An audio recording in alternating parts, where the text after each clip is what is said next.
Well, we were taking a live look outside at the falls in downtown on this chilly morning.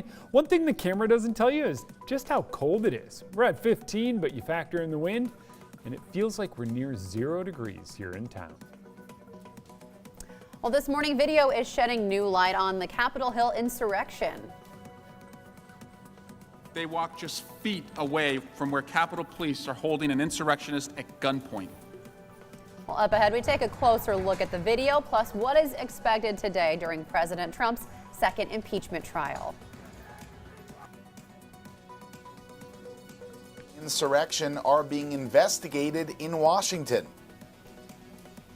It'll be the first time I've ever heard of something like that ever occurring. This morning, we'll tell you about a new request from a Seattle City Council member.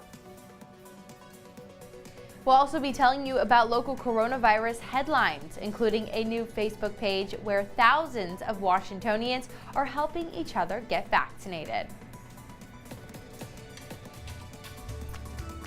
7:31 now on our Thursday morning, taking a live look now at Snoqualmie Pass. You can see traffic is flowing on the pass, but a lot of snow on the ground this morning. And of course, there is snow expected today across parts of Washington, though here in the Spokane area, looking at very cold temperatures and making it even worse with a little wind. Thankfully, this wind isn't the damaging kind of wind, unless you're talking what the cold feels like for you. That's the most damage we're going to see out of it. Yeah, the exposure outside, it's going to feel a lot colder than 15 degrees is what we're seeing this morning so far. Yeah, Dana Marie, Joshua, have you guys been outside to feel some of that cold wind? Yesterday morning, I was out reporting, talking about the warming shelters and how the city is doing everything they can to make sure people are warm. And let me tell you, it just makes your whole face hurt. Any exposed skin burns. Yeah.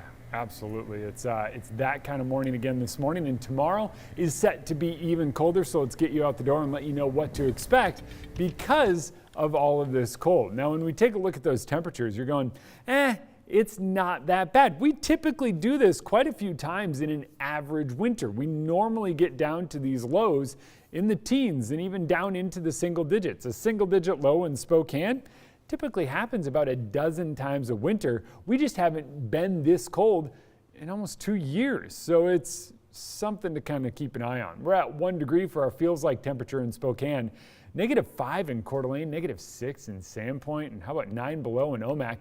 It's a chilly start to the day. There is no doubt about it. So just bundle up as you head out. Know that the cloud cover offered a little reprieve from as cold as we could have been overnight. And with our incoming storm, there's quite a few winter weather advisories and winter storm warnings. Most of those are to the south and out to the west. It's a narrow miss for us. It's actually the cold air in place. It's cold and dry that's keeping that storm out of Spokane. So for us, it's mostly cloudy skies today, a couple of peaks of sunshine and temps topping out near 20. Well, as the fallout from January 6th continues to play out in Congress, here in Washington, Seattle Police and the Office of Police Accountability are now investigating the conduct of several officers who were in attendance at our nation's capital. A Seattle City Council member now wants there to be a public hearing to further investigate 6 Seattle police officers who were there in Washington, D.C. that day. Back on January 8th, Interim Chief Adrian Diaz announced 2 officers were placed on leave after social media posts showed them at the U.S. Capitol. Weeks later, 3 more officers self-reported being there, and then last week a 6th officer self-reported as well. Now, the 4 officers who all self-reported are not on leave while their conduct is investigated, but there is a lot of pressure for the Seattle City Council to step in. Council member Kashama Sawant is calling for an open and transparent hearing where the public can ask questions.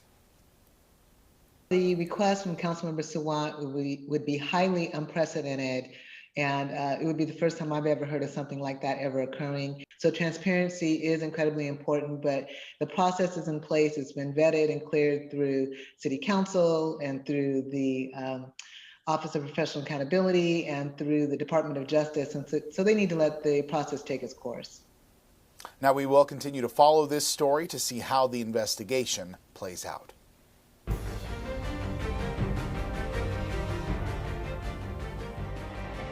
We've been and we lost Capitol Hill insurrection. House managers aired it yesterday during President Trump's second impeachment trial. He is accused of inciting the riot on January 6th. Now, here are 3 things to know. Taking a look at this video, you can see House members evacuating. You can see him there evacuating while a man is trying to break into the chambers, but he is also being held at gunpoint. Next, it shows this mob pushing past the metal detectors into the House chamber. And as we see rioters break through terrace doors and into the House chamber as well.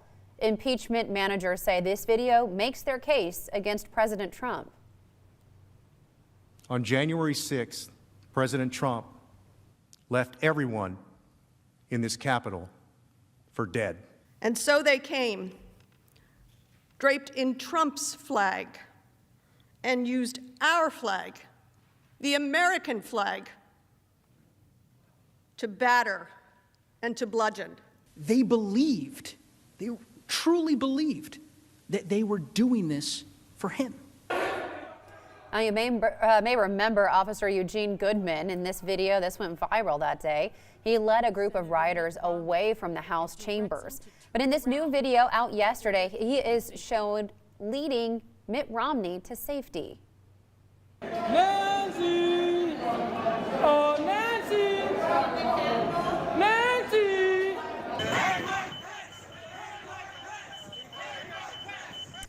And in this next piece of video, you can see Mike Pence evacuating the building. He takes one last look before heading down the stairs to safety. Next, you can see Nancy Pelosi's staff evacuating to an office. Shortly after, rioters can be seen trying to break into that same room. And it's also worth noting there are hours of video, but this is just a very small portion. Well, this morning, Democrats need 17 Republicans to vote to convict President Trump. Republican Senator Lisa Murkowski called the evidence disturbing. She adds she is angry, disturbed, and sad. Meanwhile, Senator Ted Cruz is standing by President Trump. We lived it once, and that was awful. The evidence that has been presented thus far is pretty damning. If that language is going to be deemed incitement, there's not a political candidate in the country who hasn't used the very same language. Now, in that same statement, Senator Cruz said words like fight and win and take back our country do not meet the legal standard for incitement. Well, third today, House impeachment managers will finish their arguments. Tomorrow, President Trump's lawyers are set to lay out their case. And if we go down the road that my very worthy adversary here, Mr. Raskin, asks you to go down, the floodgates will open. And President Trump's lawyers will have 2 days to make their case. After the break, we're bringing things back to the inland Northwest. There's a new Facebook page that's helping Washingtonians get vaccine. We'll tell you how they're helping each other out. And it is Heart Health Awareness Month here at KREM 2. We want to make sure that you have all of the information that you need to be healthy. Now, coming up at 8:15, we're talking with a doctor who can tell us more about how our physical health impacts our mental health. And it's a chilly start to today. There's no doubt about that. Feels like temperatures down near or below zero across the inland Northwest.